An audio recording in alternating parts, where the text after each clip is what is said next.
minutes past the hour. Very warm welcome, Vivek. Welcome to all the participants who decided to join this session on creating or building bubbles of teals in big organization. I think it's a very interesting topic. I had the pleasure to meet Vivek yesterday already, and we already exchanged how we basically can start like a grassroots initiatives to bring teal to life also in environments that are not teal from the start, or what's initiated from the top.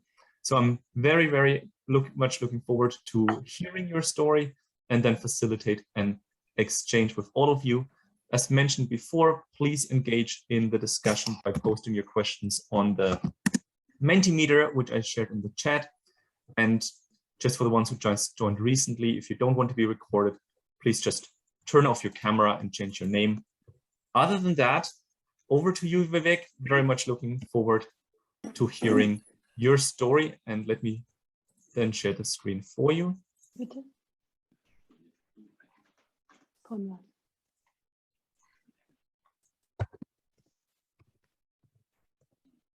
Great. Thanks a lot, Sebastian. While you are sharing your screen, just wanted to introduce myself. My name is Vivek Menon. I'm working for a company called DANFOSS. It's based out of Denmark. And what I am hoping to share with you today and have a real dialogue around is some of our examples of how we have tried to create what we call as a teal bubble or a self-managed organization within a large organization like DANFOSS. So just to give you a context, DANFOSS is around 40,000 plus people, and we have around 120 people in the P&L of e-steering. So it is a bubble within the large size of the organization, and really what Sebastian and I were discussing before this call was, right, that we'd like to keep it as a dialogue. So that's why I want to keep most of the time here for the Q&A and hear your interesting questions on how we have done our journey, and maybe share some thoughts and experience from your side also. So if you continue further for the first slide, Sebastian, what I'd like to usually talk about is starting with this story. I don't know if you have heard this before, but in the city of Choluteca in Central America, in Honduras, there has been this bridge, that is cutting across the two parts of the city, and that city has always had very bad weather conditions, a lot of hurricanes, a lot of weather conditions that kind of destroy the bridges. So what happened was that they assembled the best engineers from Japan. They got the good investments into like a very sturdy bridge that they wanted to build to make sure that it is at a world-class level. They had the best project management, and within record time, they actually built this amazing bridge over the river Choluteca. And just later in the year, they had a huge Hurricane Mitch, which destroyed everything around it. So if you click further, Sebastian, what ended up happening was that the bridge was so good, it survived, it lasted, but everything around it, the entire ecosystem changed, including actually the course of the river itself. And I think this is something that we have to think about in terms of organizations of today. I think the paradigm in the past has been built to last. And what I'm trying to talk about today is the proposal that we should be thinking in terms of organization built to learn and adapt in a VUCA world. And I think that this is the maybe at the core of what we are talking about, and how you in your organizations can think about preparing for that. It's funny because when we first talking about this in 2018 and 19, I would have to give a long speech about VUCA, but I don't think in the last 18 months or so, I think almost everybody in the world now is fully clear that that is the reality of the world that we work in, and not just from pockets of the world. Good. So if you move forward, what we really see is that people ask, are there any alternatives? What is the alternatives out there to the organizational ways of working? And I'm here to say that there are many alternatives out there, and we don't believe in any one. We beg, borrow, and steal from wherever it makes sense. But Lalu's book and Reinventing Organizations, which talks about the different elements like sociocracy, like holacracy, Eric Ries, Lean Startup, Ricardo Semler is on the session also today and tomorrow, talking about their way of working, DDOs, or deliberately development organizations.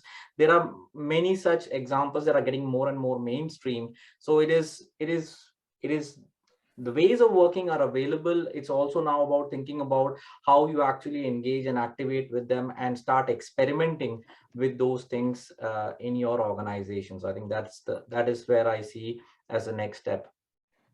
To give you a little bit of context of where we are on e-steering, right? So e-steering is a business within DANFOSS that is trying to build the future steering solution. So our purpose is to build the future steering solution. So think the Tesla of off-road vehicles, right? So tractors, combine harvesters, those big machinery, they are also going the same path of autonomous and electrification, right? And that kind of puts us in the same volatile, uncertain, complex, ambiguous world. What is the customer's views changing? What are the technologies that are coming forward?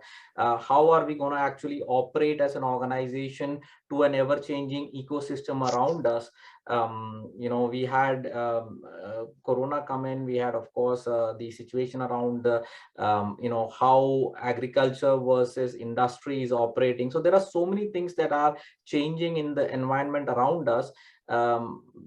When we created this business unit, it was really our thought that, okay, how do we actually then make sure that also from an organizational context, we are prepared for being flexible and agile. So I think that's the main element that led us to kind of then ask ourselves, what was our why? And I think that's an important element. If you move to the next slide, Sebastian, that we asked ourselves our why.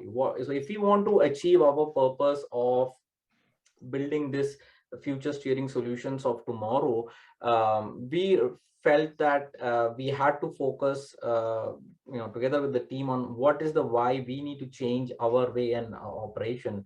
And clearly these were the two things that came to us, that okay, we felt that we had to get closer to our customers and engage with them in a much more speed and focused approach. And the second aspect we felt was that if we had the empowerment at the team levels and they could execute based on their engagement with the customers, many of those decisions, we would be able to then navigate faster than the market on how we deliver, right? So it's, these are generic examples of how employee engagement affects key business outcomes.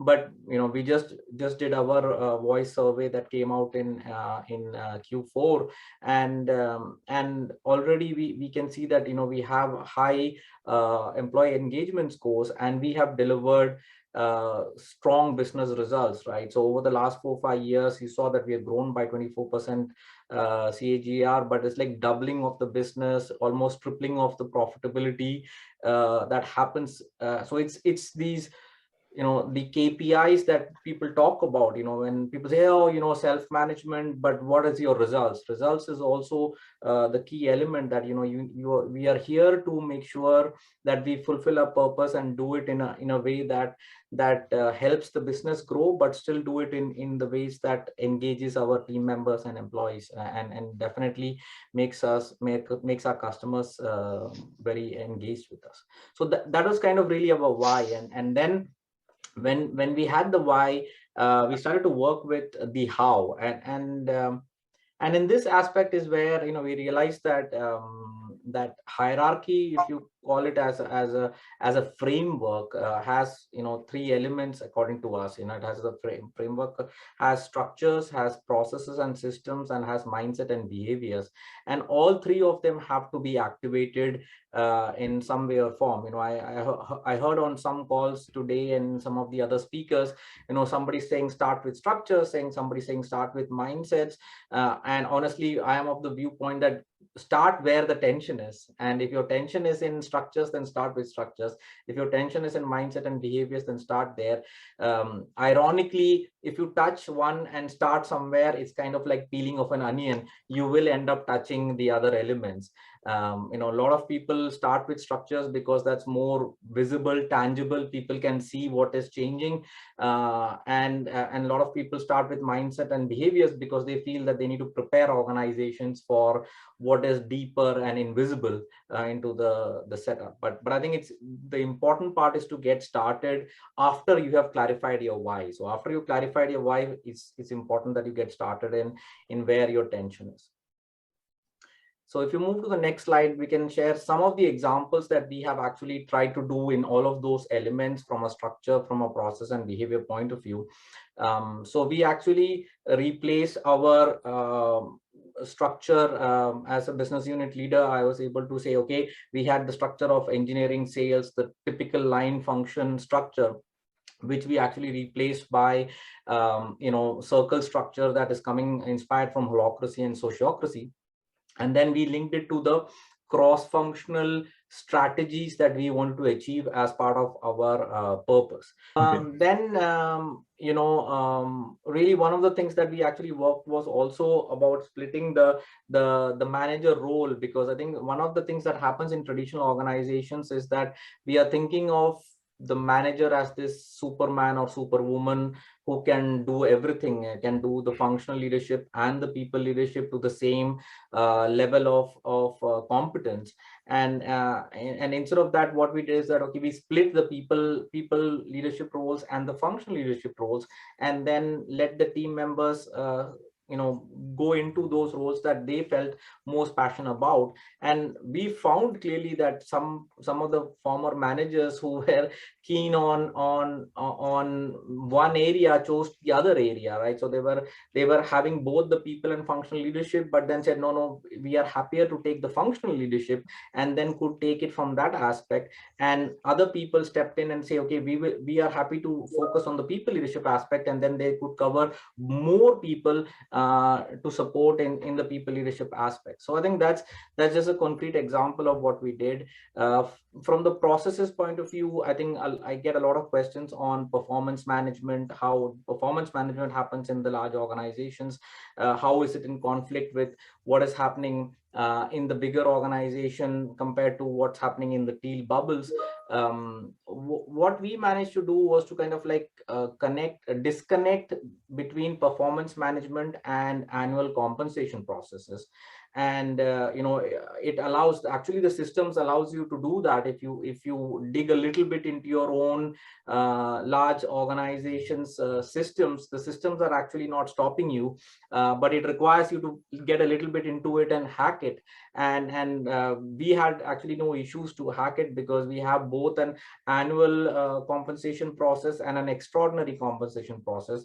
So we could use that to kind of disconnect performance management and really have proper 360 feedback to the team members through the performance dialogue, and not say, okay, no, now it's a manager and employee dialogue alone, and then it's linked to your compensation structure. So I think that's some of the hacks that we were able to do.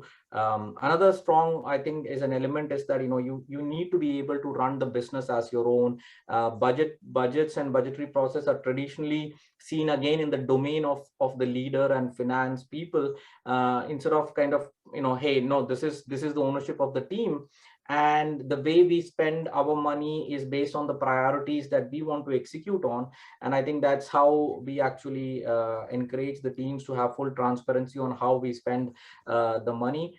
We don't have transparency on individual level salaries, but we still show, okay, salaries components this much, travel this much, projects this much, investments this much, and the teams are then actively engaged in saying, okay, no, we want to go for this mission to have this more investments, or versus that mission. And then you actually have the team actually involved in the budget decision making.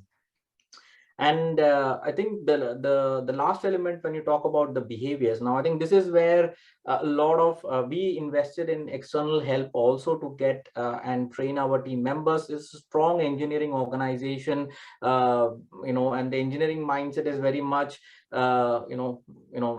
data and those driven, and we are trying to expand that into kind of having more of a team mindset and kind of getting a little bit more of the, they call it soft skills, but the soft skills are not soft anymore. They are actually the hardest skills compared to some of the, so EQ is harder than IQ sometimes, is what I say.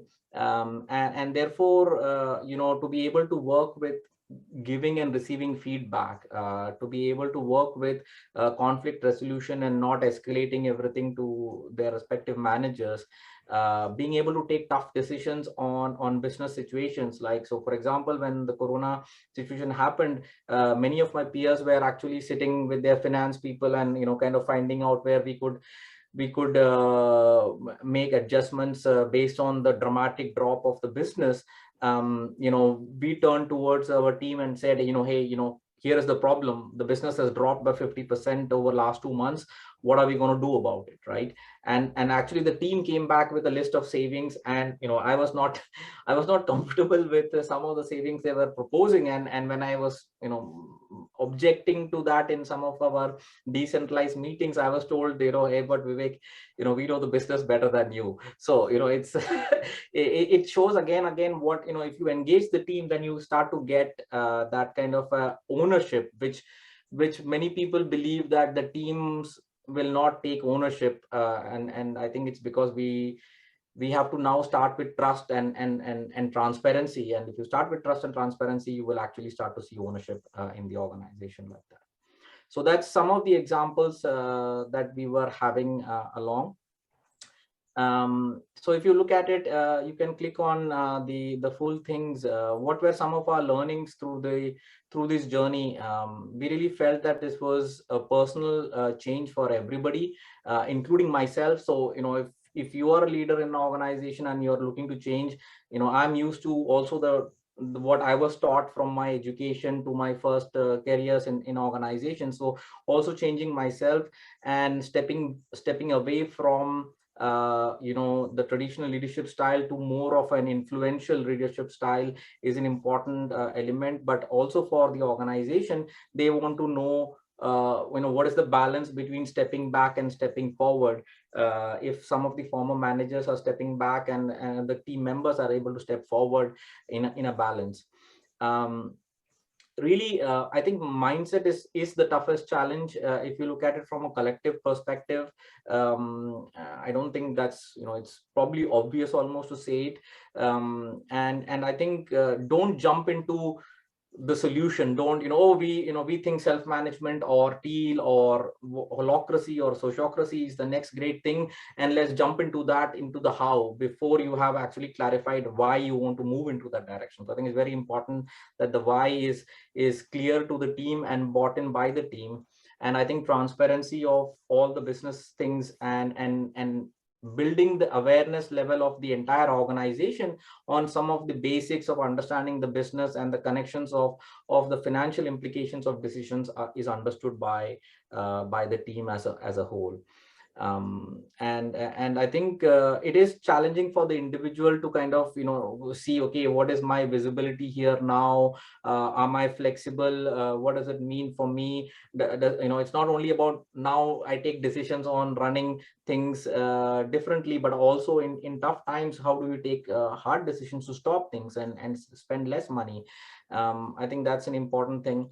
For us, we have seen that changing the processes and working with the interfaces in the organization is an important element. So we were proactive in working with HR, with procurement, with IT, where there are all these systems in place. And I think if you're proactive in engaging with them, they actually are also looking to hack and experiment in new areas. And that's another tip I would give to you, that if you feel that there is resistance, then go to places where they are also looking to hack, and usually you will find a partner there in those areas also. And lastly, it requires you to actually spend some time on those aspects. So I think it's that's kind of been our lesson. My last slide is ahead of us. And basically, this is my message to you. If you are thinking of moving on this journey, please set your own context, please find your own why. When you're thinking in terms of the how, you will touch upon structures, processes, or mindset. It doesn't matter where you start, but start where your tension is. And don't fall in love with your own ideas. If the results are not going in that direction, then change it. Maybe you think that great idea for self-managed salaries was great for you, but it didn't work out. If it didn't work out, then change it. Don't have any holy cows in the discussion. And lastly, lead by example. I've seen a lot of change agents and transformation agents be frustrated that, hey, I have all these great ideas, but we are not able to change it. Then I would encourage them to actually step in and also take some of those business roles where they feel that, okay, if you think that somebody else has the power, then maybe even step into some of those roles and start to be able to work with that if you feel that you are not having that situation for yourself.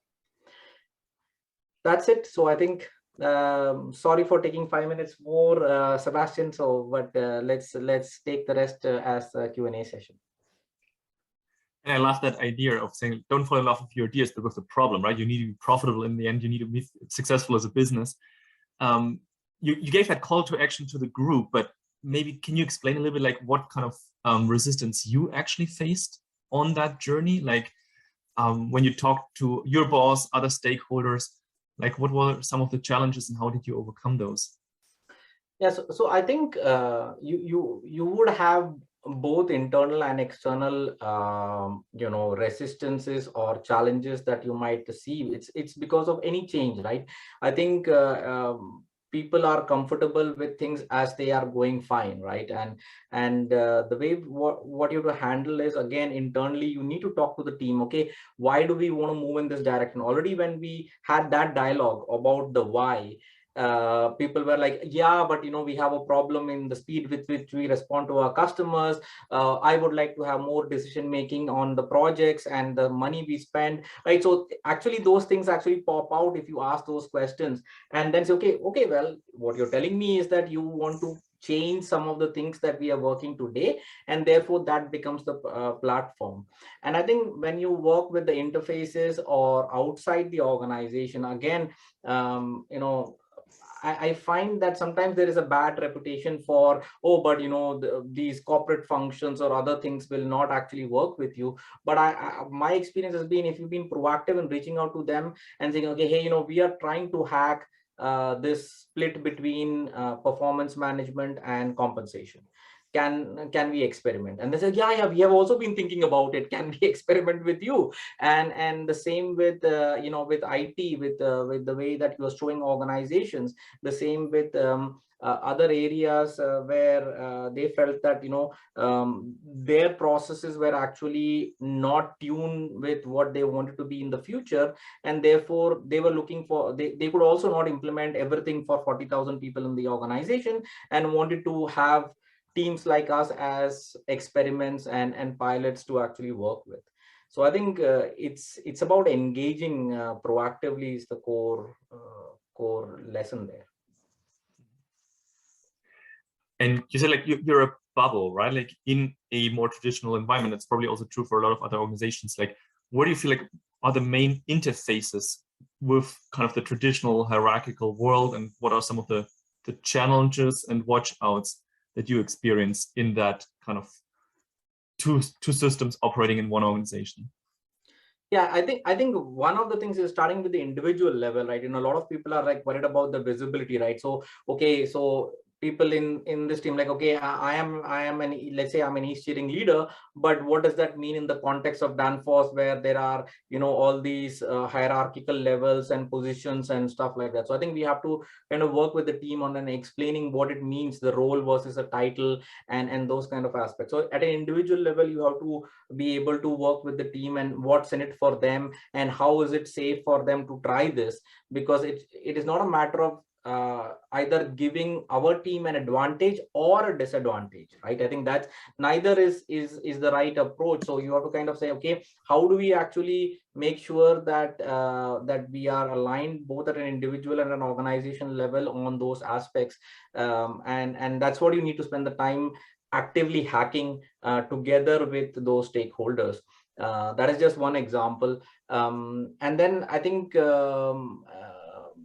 sometimes it's about also language and translation. So because the other parts of the organization is just used to working in XYZ way, right? Okay, you are the business unit leader, Vivek. So this is a problem for the business unit leader and not somebody else who's taken the role of mine. And I say, okay, see, you talk about outcomes, right? And that's, it doesn't matter whether, if it's clear that the role has that outcome accountability and responsibility, and we are able to translate into the language of the team or the organization that is asking for it, don't worry, it will be that person, and that person is having that accountability, and it is being authorized by the team. So it doesn't matter whether it's not me in the traditional role that is taking some of that calls, but that person who stepped up and now having that role, who is taking that as a decision making. But then you have to help the other organization translate that into their language. I think that bridge and that extra thing helps in many cases, because they are used to saying, okay, no, I want to talk to the director or the senior director or the vice president of the team. Yes, you will get, but that person is in this context, this person, they have that accountability and they can stand up for it. I have a great example of one of our young engineers. He's been he was representing us on the digital customer experience team member, and everybody, he came back from the video, Vivek, everybody else was a director. I just started 2 years back in the team. I said, yeah, but you know more than many of the directors, because they might be 25 years in the company, but they are not digital. You are digital first. So I think it's also, you have to then make them feel comfortable that that is the space to be in, and that they are having that the same accountability and not linked to it through the title. Yeah, I love that. There was one question around, like, in specific about engineers, like the whole kind of adopting the why, changing their roles.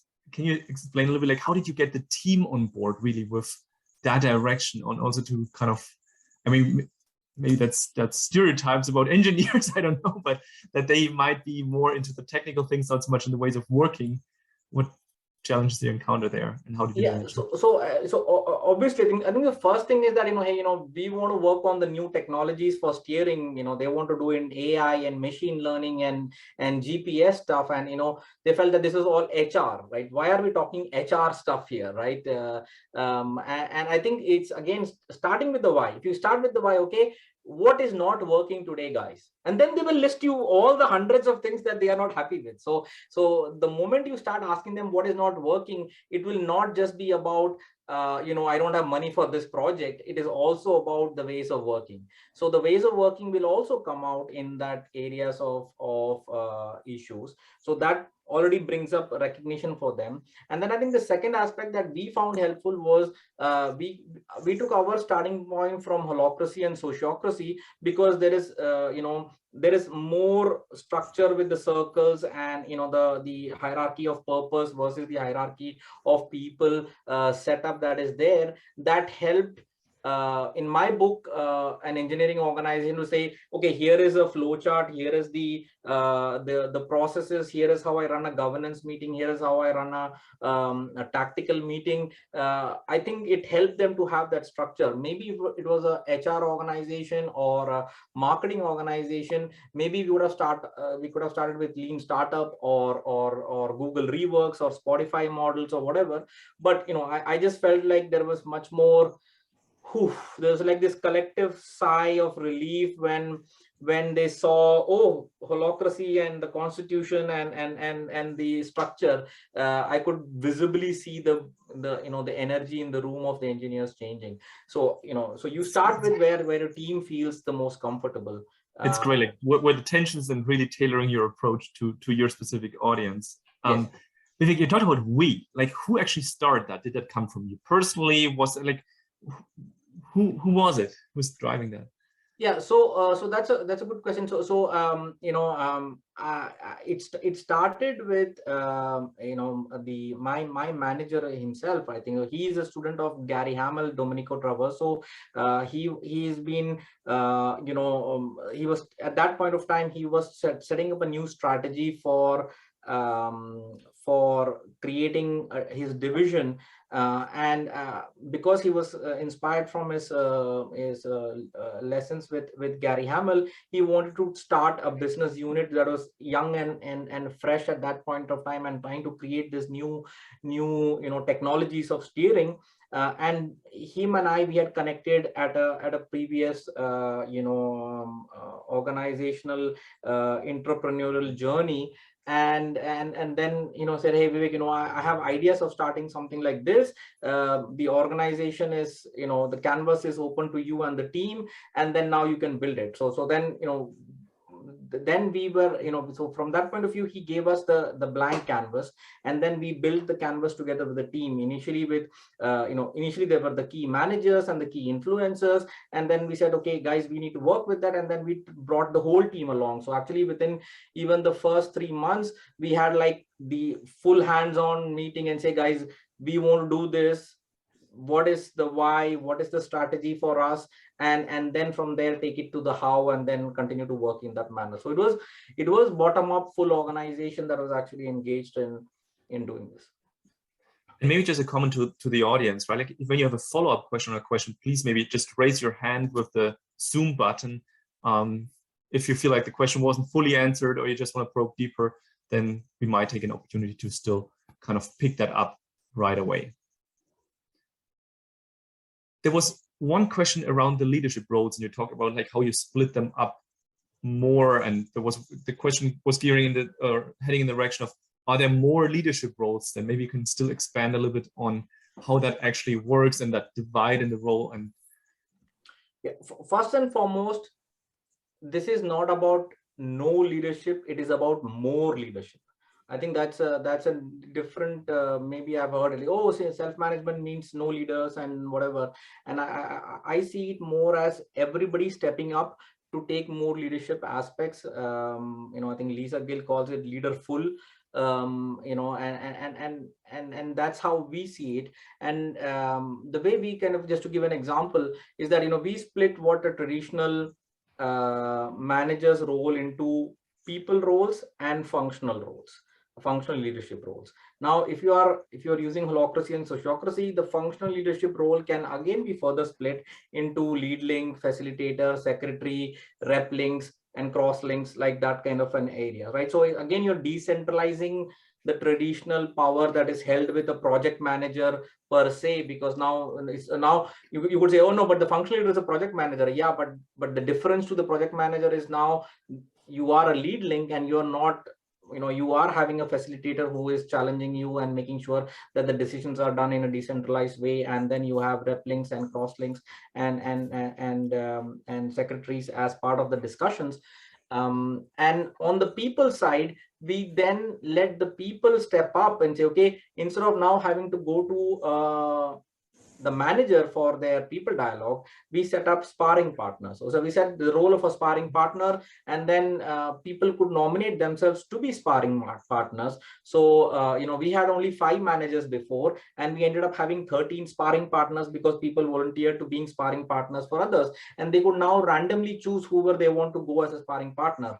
So even young people out of university, they could step up and becoming sparring partners, as this example I was telling, because they were experts in the technology areas that was not known to rest of the people, and people went to them for sparring on those topics. And I think that's the liberating aspect, that if you are free to go to a sparring partner of your choice for your development, then it's a completely different dialogue and trust that happens compared to just having the dialogue between the manager and employee. Because not in all cases, the manager can help. For example, I am not the expert in technologies. If my team members or my former engineering director came to me and wants to learn about technology, I would be like, yeah, okay, go to XYZ course and so on and so forth, right? So it's not something that I can support that person with. So and then we also put accountability at the individual level. The development is an individual responsibility, not the leader's responsibility. I think that's a very important element, and that we have established in the organization. Say, no, you own your own development plans. You choose your sparring partners, and you make the handshake with the sparring partner on those aspects. And then we had some other roles, especially in Corona, people say, oh, it's the manager's responsibility now to take care of well-being. Yeah, okay, maybe that person is comfortable with it, but many managers you can read many articles, many managers are uncomfortable with how to now discuss personal situation and other things of employees. And then we said, no, instead of that, we have well-being roles.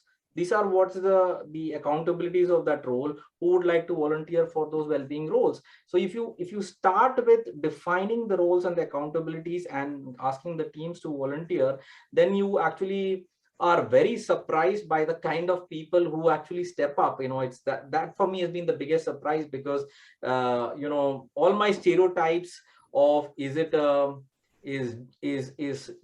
geographical location a problem, is age or gender a problem, all these stereotypes were smashed, because in places where I thought young people would step up, I had some of the most senior people stepping up, and and vice versa. So it is actually been very revealing when you actually trust and open and then see who steps up. And I love that notion of people really go with their individual contribution, their strength, and not with kind of their roles and the silos of their title or their ranks, and what that brings out in people. When we talked in the beginning, you said like you want to have a call for action to the people, right? Like all the concepts are there, it's proven, it works. So maybe I also would like to give that a little bit to our audience. Like, what's holding you back? Like, what are your biggest concerns in your environment? Why you feel like I'm not there yet? I don't. What is still missing for you to step forward and actually, try to move the needle on the topic of Teal? I don't know if you want to put something in the chat. I would find that super interesting. And I know, Vivek, it was really dear to your heart, right? To say like, let's get some movement going. Let's really look at those hurdles and get going and not just talk about it. In that line, like maybe you can still share from your personal experience. If you would have to redo it again, what are some of the key learnings that you took, and what would you do differently? I think one thing is that you start with yourself. So it's a personal change for yourself. So, it's one thing intellectually understanding Lalu or corporate rebels, or moose heads around the table from Lisa and Karin, and another to kind of, okay, what does it mean for me as an individual, right? So that building that kind of self-awareness on what is my leadership style. Okay, I have learned to do leadership in the traditional way. Now, if I need to change it to more of an influential coaching style, facilitative style, what do I need to change? I think those are personal journeys of transformation. Then the second aspect really is, what is it that you start with the tension. Oh, but being unhappy about the ecosystem, or unhappy, as you know, I see myself as a change agent. I see myself as a change agent, like many of you on the call here. And we should start where we can actually make a difference, and it doesn't matter how small it is. I think that's the part that, okay, if we cannot influence change the organization as a whole, great, what can we change? And don't tell me it's just myself. And I think that's the part, right? Just say, if you just say, no, all I can do is change myself, then you are limited your own change agent, thinking. And I'm sure if you broaden that out, no, let me find pockets where I can do the change. I think that's what pushes us further. And the moment you start experimenting in one areas, you actually start to create a kind of like a snowball effect for other change agents to start creating. And actually you don't realize how actually it spreads within the team. So I think that's some of the things that I at least felt. And don't wait for things to be perfect. That's the last part. I think all great points, right? And you talked about your personal journey in that. Like, what was for you kind of that tipping point, that the breakthrough for yourself that put you in a position to say, like, okay, I'll roll up my sleeves and go for it? Yeah, I would say it was, there was not a tipping point. I would call it emergence. I think I use the word emergence as the thing, because, I started on this journey from 2015, 16, as I said, some of these entrepreneurial journeys where, I was looking up to move product development from waterfall to agile methodologies, using Eric Ries and his lean startup approach to kind of set up some of these things.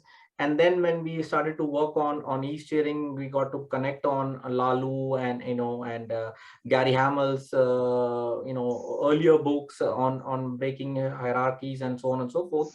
And then it's different matter that when you read it and then you try it, and then it was quite, I would say, quite scary, I would say, to kind of, okay, will this be successful for our team? Will this be like, will this blow up in our faces, right? You have that period, and then you try to experiment. No, okay, now we got the why clear from the team. Then you start with the how, one element. We started with hiring. Actually, we started with hiring as our tension. So our first tension that we resolved was hiring in teams. Then we made the budget transparency, and then the more as you step forward, you feel, okay, you build confidence. So I think that's experimenting and then building confidence. And then after the third or fourth experiment, you feel, okay, now it's, it works, so let's just keep building on it. So I think that's how I would call it, because you start off being uncertain, and if all of this is actually going to work out or going to blow up in your face, but if you don't step forward and try or experiment, as I would say, then you will only be on that how do you call it, on this side of the river,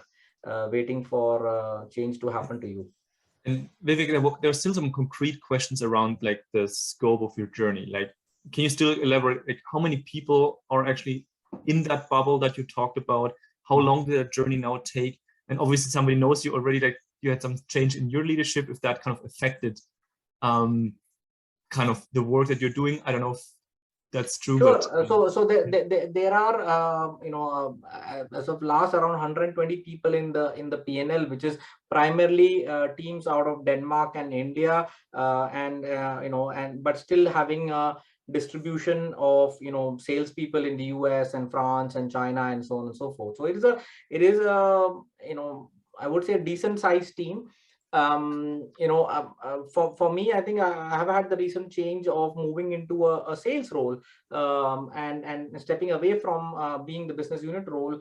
And what I'm very happy about is that we actually went through the governance change with the team. So we had the governance meeting. There was a proposal, okay, now the BU head is changing. This is the proposal of the new BU head. Are there any objections? So we had the team actually involved in the process of the change of me from as the former East steering leader to the new East steering leader that is now in place in the organization. So I was so proud of that moment, like, okay, I was like, in my heart, it was like, okay, how is this going to happen? Because that transition is actually important. And that transition kind of like, the team, did the same process. The facilitator conducted the meeting, and, there was a proposal, there was clarification round, objections, and proposal moved ahead with that kind of engagement. So I'm actually quite proud about the way that transition happened. One hot topic in that transformation always seems to be like the performance management side. And you also talked about how you changed that. And can you still elaborate a little bit on the key success factors in transitioning from like the performance system that you had in DANFOSS in the hierarchical organization versus how you handle that now? Yeah, so I think I already touched about this splitting up of the performance with the compensation part. I think that we can discuss later if you have specific details on that part of it. But the other aspect of it that we really spend a lot on is actually first training people to give and receive feedback. I think, performance management is a scary thing. And anybody who's been in a performance dialogue, the employees' heart rates, I think they have actually done studies on it. The employees' heart rates are at very high levels, and even the managers are a little bit on, am I doing the right thing? Am I saying the right thing? Kind of things, not sure if they are actually helping or harming. Right. So that is what the science says about performance management in that context, and then, how you actually do it and stuff. But we believe that, most of your performance is known by the team, and if you actually get feedback from your peers who are actually daily in, day out working with you in the team, then you are actually feeling it becoming more relevant, and you there is a more of a sense of accepting and then actually working with that as a feedback, rather than, oh, but my manager, he sees me only 40% of the time. Our mind goes to explaining away what that feedback is, instead of, kind of trying to accept and work with that feedback. So I think, but it takes practice. I can tell you, both giving and receiving feedback was extremely hard. People felt extremely uncomfortable. Round 1, round 2, round 3. I think only by round 5 people start to be even comfortable.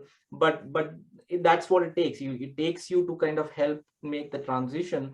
And then once it happens, then they're like, oh, okay, now it's easy, because now, okay, this was what was given my last time. This is what I took as actions, because I'm responsible for my own development. Based on all the team's feedback, here is my action items that I will take for discussion. And then whatever, 3 months later or 6 months later, I'm giving the report out on my own journey, and not somebody else telling me what I have done or not done. And therefore, that self-ownership has been the biggest learning once they went through the hurdle of actually giving and receiving feedback. Yeah. And also like the consistency that you needed, right? Like round 1, round 2, it doesn't happen at once. It takes time. Yeah. One topic in Teal organizations is also like transparency, accessibility of information. Can you explain a little bit, like, how do you make relevant information accessible, transparent to the wider organization, so that people who need them can have a good overview of what's going on?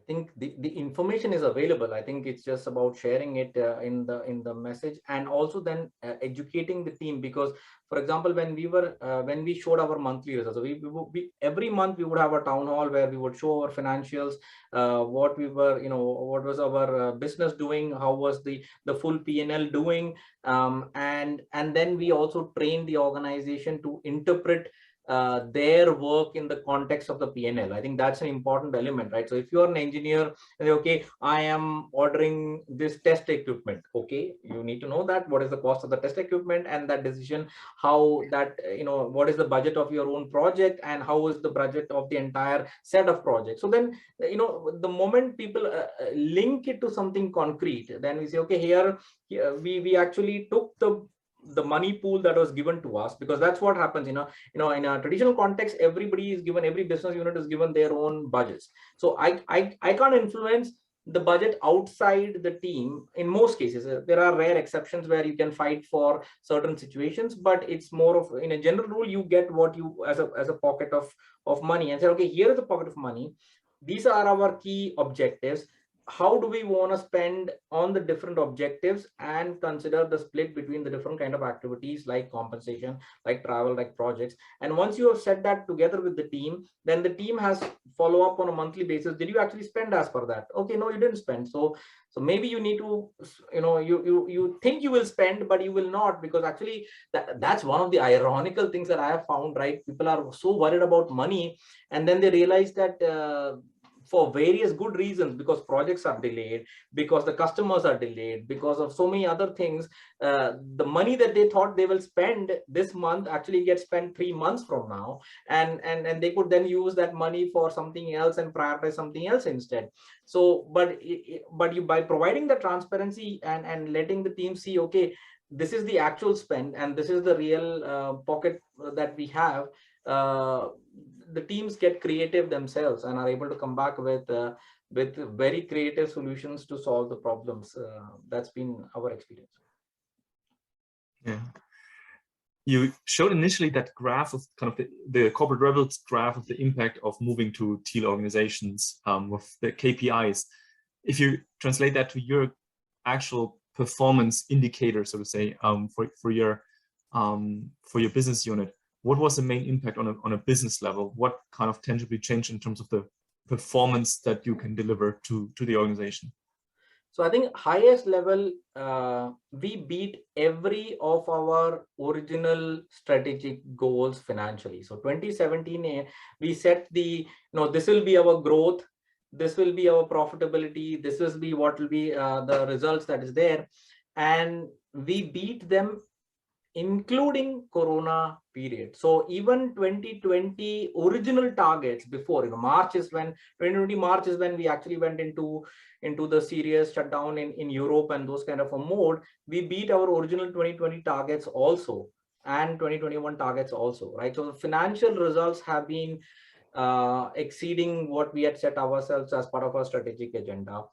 The employee engagement scores, these are the same scores that everybody does. Employee engagement across DANFOSS happens as 140,000 people scoring, and we scored significant, 5 points higher than the entire division as the business unit. And also our employee NPS scores was like 30 points higher than the division, right? So when you talk about employee what is the word, I'm missing the word here. When you do the NPS scores, you talk about, the ones who are believers, not believers, but like, really supporting your, your vision, and you really are fans. And I think they call it, it's not the word fans is not the one, but really, you know what I mean, right? They are promoting your team and setup. That was a huge percentage compared to some of the other teams, right? So I think these are the indications that we see that, okay, both on the business side and on the employee side, we felt that the results were there, and it was anonymous surveys, and the business results were real as per the situation, that we felt was as an indication for our success. Quite impressive to see like that tangible impact that it actually had. Yes, Ambassador, sorry. Yes, thanks, Anemone. There's still a few questions on the things that are hard to change. Like there was a comment on how did you change the mindset? How did you help build that emotional EQ you mentioned as a critical piece? Can you still explain a little bit like how did you kind of tackle those hairy things, the things that are traditionally, if you look at traditional change management, that they are super difficult to change from your perspective? What was most effective in that sense? So I think number one is trust and vulnerability yourself. I think you have to be able to show that part of it. It's not just about what you say, but it's what you do. So I think that's the main element. And if the teams can start to see that, when you say hiring in teams, when you say budget transparency, when you say 360 feedback, and you back it up with here are the processes, here are the tools, here is how you do it. We got some external help in, our, Jacob Teal was our support from Implement. And he spent almost 8 months embedded with us in 2018, where, he literally had 1 day a week in the office as open for anybody to block him, as he could be or he was an organizing psychologist, so kind of like a your psychologist on a couch, right? So you go in, talk to him about whatever, it's confidential, nobody knows anything about what is being discussed, be it a manager, be it myself, be it the team member, whatever. They could talk about, they don't like this, they hate this, they don't want to discuss this, what is the way. So to be openly able to talk about this, so not just in public forum. So we did retrospectives in public, right? And not all people are comfortable talking about what they don't like in public, but also give them safe spaces like that where they could individually talk about it, and they don't want to tell me or some of the former managers or whatever that they are not happy about it. But to have that support and then be able to discuss, okay, then we did the quarterly surveys, and the quarterly surveys, people had anonymous, these are the things they don't like. Okay, then the team was working, okay, what do we do about the things that people don't like, and kind of start to work with that. I think that's kind of the things that that I think requires people to change their mindset, because it's an individual journey. So if you have 120 people or 1,000 people or whatever, it is 1,000 people's journey. Some of them will be very ahead, some of them will be waiting for to be changing at the last moment, and some of them say, no, this is not for me, and I want to do something else. I think so you will have the full spectrum of that kind of things. But what is in your control is providing them the tools and methods to actually express what they are unhappy with, and then use that as the lever for people to actually change. I have a nice closing question for you. What is actually your role in the current context? So what do you spend your time on in your everyday job right now? Yeah, so I think my focus has always, after the the initial part where we were help facilitating this setup, my focus has been trying to think about, okay, what is the future of this team, and the Teal calls it evolutionary purpose, right? That's the part that I could spend the time on. A lot of leaders I know, they say, oh, but we are dragged into a lot of operational questions and we need to discuss a lot of operational things. I said, yes, that's because you want to sit on top of those decisions. If you give up many of those decisions as per clear accountabilities and clear on not do whatever happens, no, here is what we set as goals, and that is the accountability that we have as to one another, then you are able to free up your time as a leader to think more longer term. And I think that's where I would encourage people to think about it. Okay, and if that's their purpose, I know, for example, one of the engineering leaders, he wanted to spend more time on technology, and now he was spending more time on technology instead of doing people management or doing operational engineering activities. So my choice was different from some of the other leaders' choice, and it will be the same case for you. You get to do what you think you want to do but cannot do. And I think that's a great closing, right? A call for action. It's your choice. You make your decisions. You set your mind, and then just follow through. Do the first step and get going. Yeah, we reached kind of the end of that session. Thanks a lot for all the great questions. I hope I covered at least the bulk of them. Some are probably still left open, but I'm sure Vivek will still be around. I'm sure you can probably meet them in the spatial chat or at one of the other opportunities. Also kind of make connections via LinkedIn. And keep the exchange dialogue going. I think it's a super inspiring example. Yeah, and I hope you have a lot of more great exchange dialogue and experiences throughout the coming hours. Thank you for having me.